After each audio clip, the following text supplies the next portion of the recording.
Hello spooky friends, and welcome back to Clark's Horrors, the show in which I set out to try and prove the existence of ghosts once and for all.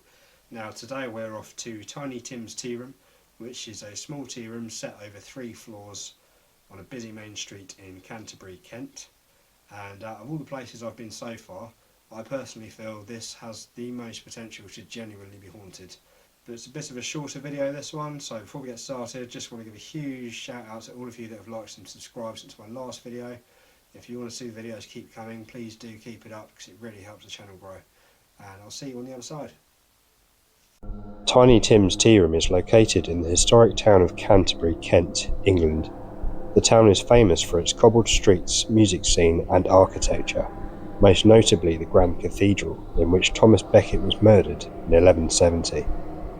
In 1348, Canterbury had the 10th largest population in England at 10,000. This number had fallen to 3,000 by the early 16th century, after the Black Death was done wreaking its havoc on the helpless residents. Canterbury is said to be home to dozens of ghosts and has a particularly spooky subculture, with ghost walks and tours being advertised on several of the main streets. Tiny Tim's Tearoom caught my attention because of its outwardly unassuming appearance. The main draw is of course the cafe, situated on the ground floor of the building. The first floor is home to the kitchen and the second is where you will find the bathrooms and of course the ghost room. There is also a basement and an attic, but neither of these areas are open to the public. Tiny Tim's boasts over 30 variants of coffee and tea, and the food is both delicious and reasonably priced. There is a cosy, welcoming atmosphere about the place, though venturing onto the top floor, you may notice a subtle change in the atmosphere. In 1986, a mysterious fire roared throughout the entire building, thought to perhaps be part of an insurance scam, as the current owners had recently been experiencing a particularly challenging financial year as the result of poor trading. Following the fire, the remains of a Chinese man were found inside the building, fresh, but the blaze also uncovered some sinister secrets that had been lurking within the walls for years. In the attic, the mummified remains of 3 children were found, Bibles still clutched in their hands. Using these Bibles, officials were able to determine they had died sometime in the 1500s, though an exact date or cause of death remained a mystery. Alongside the children were the mummified bodies of cats and dogs, which appeared to be older still and are thought to have been stored in the eaves to ward off evil spirits. In the ghost room on the upper floor, behind the panelling of the walls, were inscriptions bearing the dates of death of the children of the family that had lived there for many generations. In total, there were 186 pieces of linen folded panelling, in each of which hid a child's tooth, a ringlet of hair, and the corresponding date of death. In the fireplace in the very same room, a loose brick revealed a Hessian bag, in which were bags of salt and a vast collection of children's shoes, all of which were dated in the 16th century. Following the removal of these items, the atmosphere of the building shifted. The workers that were there during the renovations complained of temperature drops, strange noises in the attic, and the disembodied voices of children playing on the stairs. Inside the panelled room itself, the ghostly children would often sing and whisper to one another. In present day, the reports continue.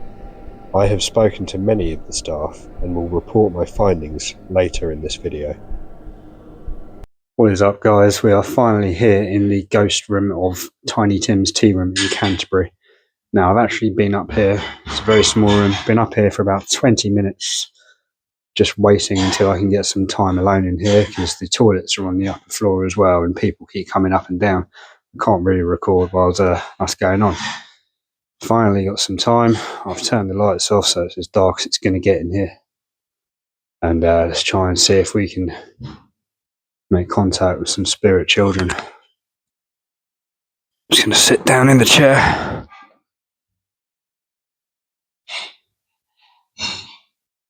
If there's any children up here, do you want to make yourself known to me? Maybe we can play some tiddlywinks. Can you say my name? My name is Matt.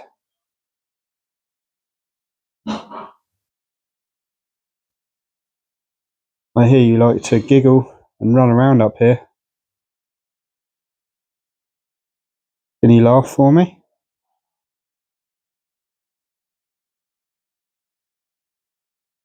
I'm sorry that you died and they put you in the walls.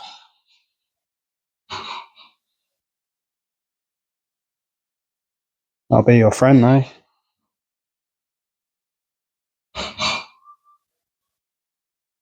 Do you want to be friends?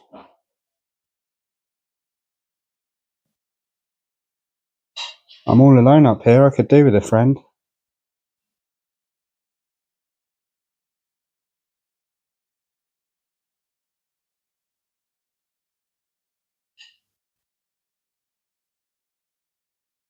Are you shy today?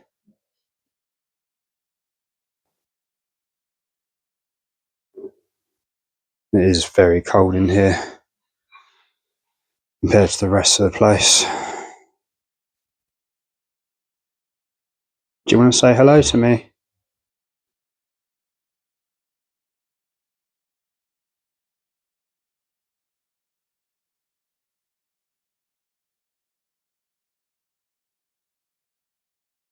Move anything? Say something? You can laugh at me, you can poke me.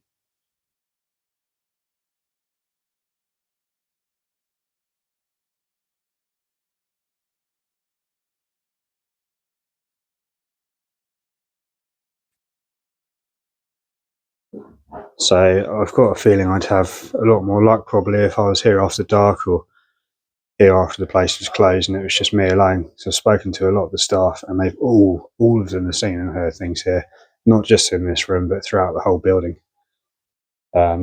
Certainly kind of an atmosphere in here, and I wish I could spend just the day in here, to be honest with you. I'm quite enjoying it. Very strange feeling.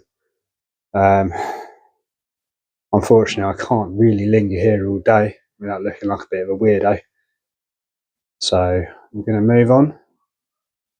But before I do,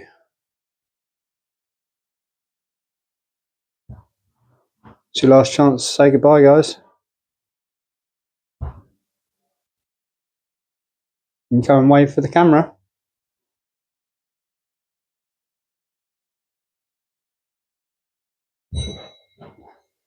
I'll catch you again soon. Okay, guys, so just very quickly, I wanted to touch on some of the things the staff told me whilst I was there. In the background, you can see pictures of the renovations and a lot of details about the place, so feel free to pause the video and have a read if you wanted to.